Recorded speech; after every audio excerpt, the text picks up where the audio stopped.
한국인이 태국인에게 사기를 당합니다. 형사사건입니다. 사기를 친 태국인은 나름 태국 사회에서 돈풍깨나 있고 영향력 있는 데다가 방귀 깨나 내뿜어대는 사람이라고 가정해 봅니다.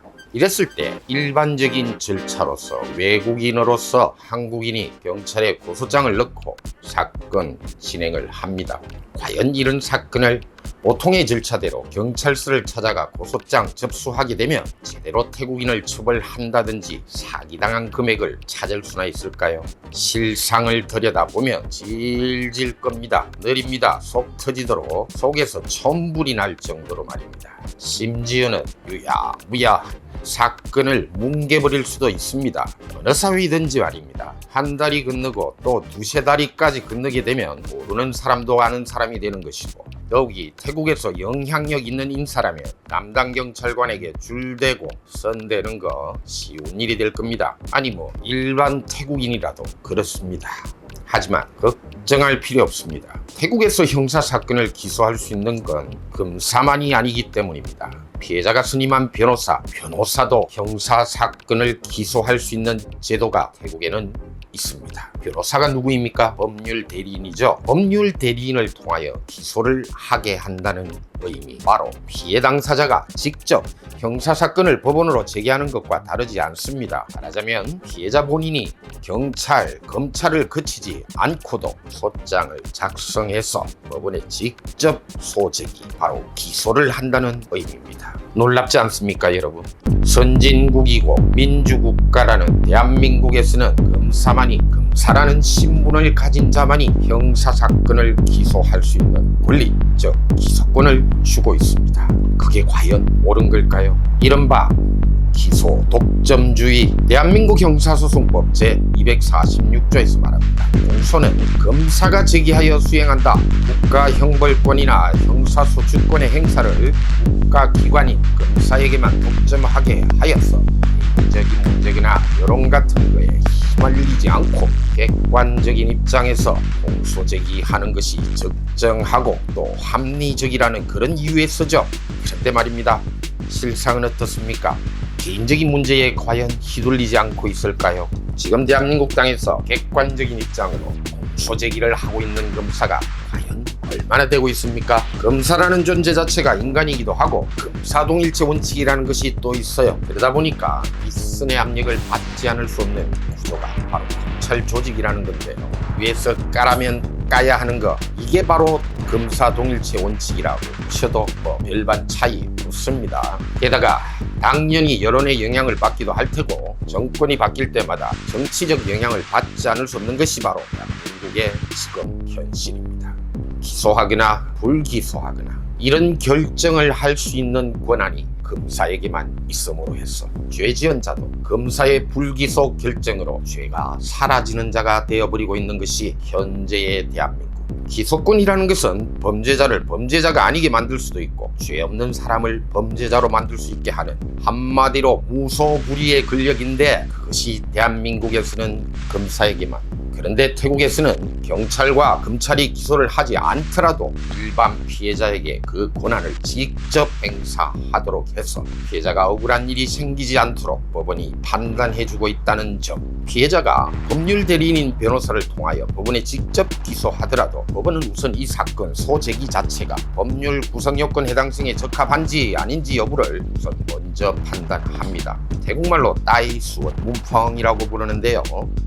범죄 사실이 해당 법률에 과연 적합한가를 우선 먼저 따진 후에야 법원에서는 그 사건의 유죄 여부를 다시 따집니다. 피해자의 법률 대리인으로서 소제기를 하는 태국 변호사도 짱구가 아니죠. 법률가로서 충분하게 요건에 맞도록 소장을 작성합니다. 요건에 맞지 않는다든지 죄가 없는데 죄가 있다고 한다든지 만일 직접 소제기를 이렇게 법원에 했다, 큰일 납니다. 되려 상대방에게 무고죄로 역고소 당하니까요.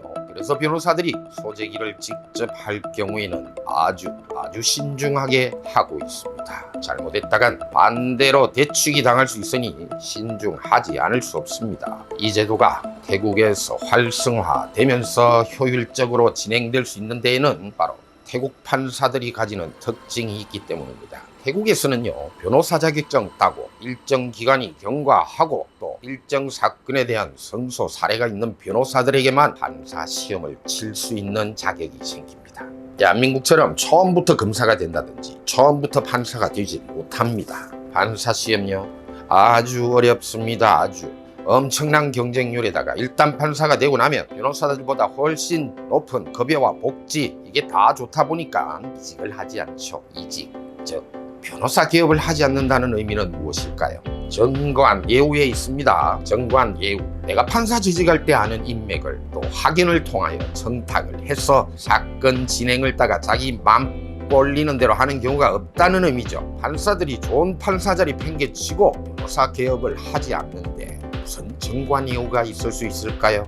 공정한 재판을 한다는 겁니다. 경찰, 검사를 통하여 기소를 하든지 법률 대리인인 변호사를 통하여 기소를 하든지 상관없이 판사는 누가 하느냐에 휘둘리지 않고 법리에 따라 판단을 하기 때문에 태국에서는 피해 당사자가 직접 기소를 하는 바로 공중소추주의라는 것이 가능하게 되는 겁니다. 검사에게 엄청난 권한을 부여하고 있는 나라 대한민국, 권력은 나눠야 되는데 말입니다. 검사는 헌법기관이 아닙니다. 헌법에서 검사에 대하여 언급하고 있는 건 딱 한 가지랬죠. 영장 청구권자로서의 검사일 뿐입니다. 헌법에서 언급하고 있다는 의미는 법을 개정하여야 바꿀 수 있으니까 어렵죠. 국회의원 3분의 2 이상이 동의하고도 다시 국민투표 거쳐야 법을 개정할 수 있습니다. 영장 청구권자로서의 검사의 지위는 쉽게 바꿀 수 없다는 의미가 됩니다. 하지만 다른 권한, 기소 독점권 같은 거, 수사권 같은 거, 이런 게는 법률 개정만으로도 얼마든지 권한을 나누고 분배할 수 있는 거죠. 개정시켜 놓으니까 시행령 가지고 장난치고 있는데 말입니다. 공정하게 기소권을 행사하고 있다면 잘하고 있는 놈에게 아무도 쓴소리 안 할 겁니다. 그렇죠. 지 맘 꼴리는 대로 어떤 사건은 기소하고 또 어떤 사건은 불기소라 해대고 있으니 한심합니다. 한심해. 그러니까 태국에서 우리보다 못 산다고 말하는 태국에서 후진국이라고 말하는 태국에서 본받을 게 있으면 좀 배워서 해보자 라는 뜻으로 한 소리 찌끄리는 겁니다. 태국에서는요, 검찰청 건물이라는 게 없습니다. 따로 검찰을 위한 건물을 만들지 않고 있죠. 법원 청사 한켠에 작은 사무실이 붙어 있을 뿐 완전하게 기소권만을 행사하고 있는 것이 바로 태국 검찰인데요. 이것도 또 경찰에 좌지우지되는 경향이 많습니다. 기소하고 불기소하고 그 여부 같은 걸 경찰에서 결정해버리고 검찰로 안 넘기더라도 검찰이 찍소리 못한다는 겁니다. 경찰력이 검찰력보다 센 나라, 이것도 그다지 바람직하진 않죠. 하지만 말입니다. 경찰이 사건을 뭉개더라도 피해자가 구제받을 수 있는 길이 있다는 것이 태국의 형사사법제도라는 겁니다. 로맨스 스캠 사건. 순진한 한국 여성이 태국 여성에게 속아서 수천만 원을 사기당한 사건 기억하실 겁니다. 이 사건을 경찰을 통해서 고소를 할 수밖에 없었습니다. 평소대로라면 라이언 러폰 변호사에게 직접 법원으로 소송을 제기하도록 하였을 테지만 그렇게 하지 못했습니다. 이유가 있었죠. 물론 가해자가 어떤 인간인지를 알아내었지만 법률 절차를 진행하려면 정확한 신원이 특정되어져야 하기 때문에 가해자가 누군지를 밝혀내어도 형사소추를 위한 신분증을 확보할 수 없었고 어쩔 수 없이 경찰을 통하여 신원 특정을 해야 했습니다. 느립니다. 졸라 느립니다. 느린 정도만이 아니고 수사하는 경찰이 적극적이지도 않습니다. 우리 쪽에서 잘해달라고 어느 정도 손질을 하였지만 많은 돈을 헤쳐먹고 구속 위기에 빠진 가해자로서 가해자 입장에선 더 많은 물을 뿌리지 않았을까, 이런 추측을 할 수 있을 뿐입니다. 정확한 여권이나 ID 카드 없이 가해자를 특정하지 못하며 법원에 소장을 직접 넣을 수가 없는 사정상 경찰을 통하여 진행된 사건, 아직도 기소가 되지 않고 있는 실정인 겁니다. 답답하기 이를 데 없습니다. 그렇다고 해서 끝나기 전까지는 끝난 게 아닙니다. 계속 경찰과 체크를 하고 있지만 이 담당 경찰로 시간을 무지 끌어대고 있는데요. 조금만 더 두고 보다 사건 자료 모두 받아왔어. 우리 변호사 통화해서 직접 소재기할 수 있는 길, 그런 게 아직은 남아있으니까요. 경찰 하는 짓거리가 완전히 아니다 하는 판단이 서게 되면 직접 제소를 하는 수밖에 없습니다. 그동안 코로나 기간이었다는 점도 좀 고려해야 하고, 직접 제소하게 되면 물론 변호사 비용이 더 추가될 테고 그동안 쏟아부은 물량이 아깝긴 하지만 어쩝니까, 라이언이 감당해야 하는 부분입니다. 그래도 한국과는 달리 그나마 스스로 할 수 있는 방향이 아직은 남아있다는 거, 그게 중요한 거 아니겠습니까? 라이언이었습니다.